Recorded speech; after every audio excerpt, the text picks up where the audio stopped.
വലിക്കുമ്പോൾ തല മാത്രമല്ല ഇതും കൂടി വലിക്കണം. ഈ പിടിച്ചിട്ട് വലിക്കണം. ഓക്കെ. പിന്നെ തലയിൽ വലിക്കുമ്പോൾ പെടലിയിലല്ല വലിക്കണം, അത് ശരിക്കും ഇവിടെ വലിക്കണം. അപ്പോൾ എന്നാലേ കുറച്ചും കൂടി പെട്ടെന്ന് അവിടെ താഴത്തേക്ക് വലിക്കും. ഇവിടെ വലിക്കും. പെടലിയിൽ വലിച്ചാൽ പെട്ടെന്ന് സ്ട്രോങ് ആണ്, പെട്ടെന്ന് താഴത്തേക്ക് പോകില്ല. ഓക്കെ.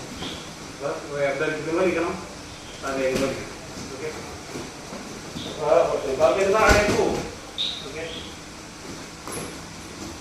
ഈ താഴത്തേക്ക് പോകാത്ത ആൾക്കാരുണ്ട്, നല്ല സ്ട്രെങ്ത്തിലൊക്കെ വെക്കുന്നത്, നല്ല അത്യാവശ്യം നല്ല എക്സ്പീരിയൻസ് ഉള്ള അവരെ താടിയിൽ ലോക്ക് ചെയ്യാം.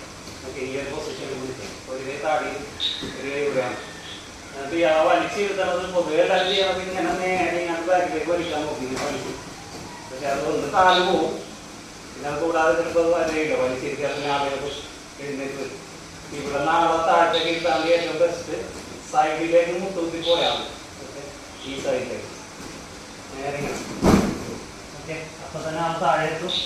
നേരെ അപ്പം തന്നെ കാര്യത്തിലേക്ക്. ഓക്കെ. മനസ്സിലായി? നേരെ എല്ലാവരും ചെയ്യുന്നത് പൊതുവെ എല്ലാവരും അങ്ങനെ ചെയ്യണത്. അതിങ്ങനെ വീണോട്ട് തന്നെ ആൾക്ക് എനിക്ക് വരാൻ പറ്റും.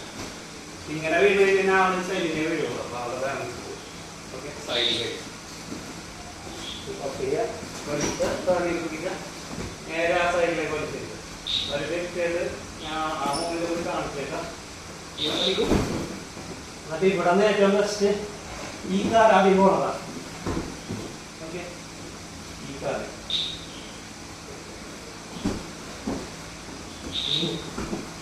ഒന്നുകൂടി സ്പീഡ് കിട്ടും. മറ്റേത് ഇങ്ങനെ ആവുമ്പോൾ ഇങ്ങനെ ഇങ്ങനെ കിടന്ന് കറങ്ങേണ്ടി വരും. അതനുസരിച്ച് അത് കഴിക്കും.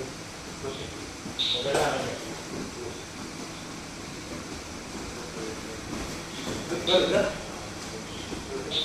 ഇതും തലയുടെ തടി വീണവര് വീണോട്ടെ, അല്ലാത്തവരെ വീഴ്ത്താൻ വേണ്ടിയാണ് കാല് രണ്ട് മുട്ട് നേരെ അങ്ങോട്ട് കിട്ടാൻ. രണ്ട് മുട്ട് നേരെ കിട്ടും. അപ്പൊ തന്നെ അത് താഴത്തേക്ക് പോകും. എന്നിട്ട് ഈ കാലാണ് ആദ്യം പോകണത്. ഓക്കെ. ഒറ്റൊരു മൂവ്മെന്റിൽ വീട്ടിൽ കയറാൻ പറ്റും.